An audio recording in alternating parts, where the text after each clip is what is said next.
Hi, I would like to talk about LLM architecture and retrieval augmented generation pertaining to the transformers which LLMs fall into. I would like to talk about BERT, BART, and GPT.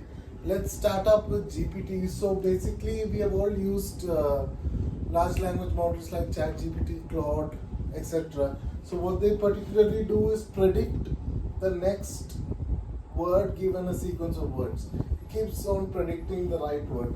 So all of these architectures are spawned from Google's landmark paper. Attention is all you need. You should consider checking out that paper.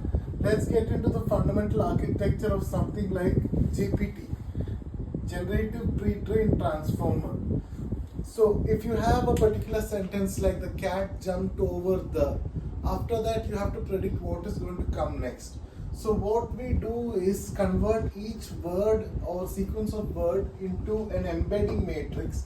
So it's basically a matrix with vector representation of words or sequences of words, and this is an n-dimensional vector representation. After we have our embedding matrix, we need to know the difference between things like the dog bit the man and the man bit the dog. It's kind of funny.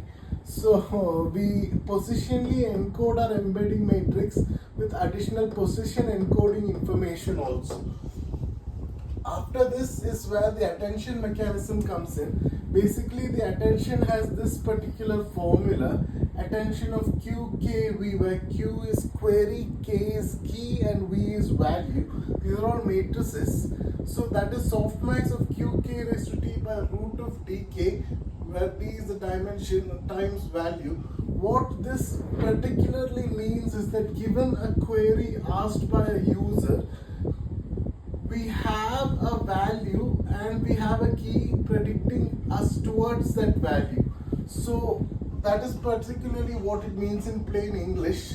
So after this is computed, we get sort of like a probability of, after the softmax in particular, we get a probability distribution of what most likely the next word should be.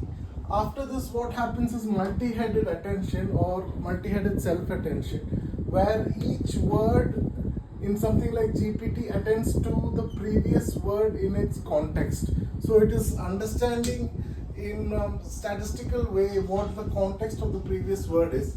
After this, it goes to the non-linear perceptron, the deep neural network, where there are optimization activation functions such as ReLU, which add non-linearity to the problem.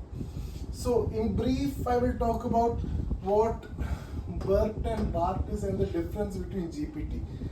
GPT is basically just like a bidirectional encoder representation from transformers. The only difference is it is also an encoder, but the difference is that it is bidirectional. BERT is bidirectional, GPT only goes in one direction. So BERT can be used for problems such as classification, what is the meaning of an entire paragraph, what sort of context does it pertain to. And BART is bidirectional autoregressive representations from transformers, and BART basically is good at something like language translation. If something is corrupted, it is both a encoder as well as a decoder architecture. I will leave that for another video.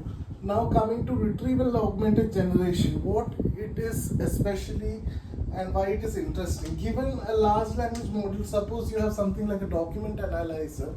So you have your user asking a query, like I'll ask a query, what are the financial metrics for the given dates? Suppose it's financial documents.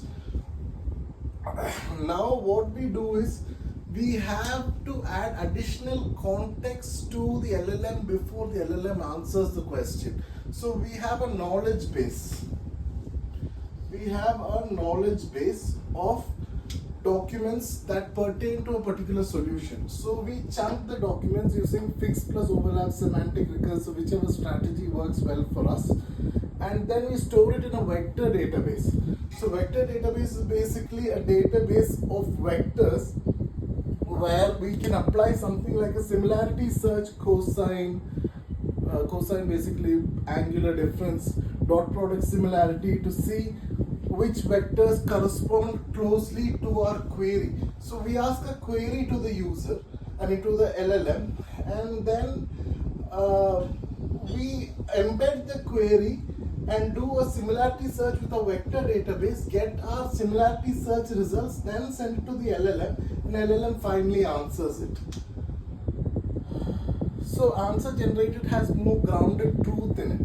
Other keywords you can note is HMSW, hierarchical navigable small world, wherein it is a graph-like data structure to predict it based on nearest neighbor algorithm, where the more lower you go into the graph data structure, the more dense the connections become. Okay, thank you.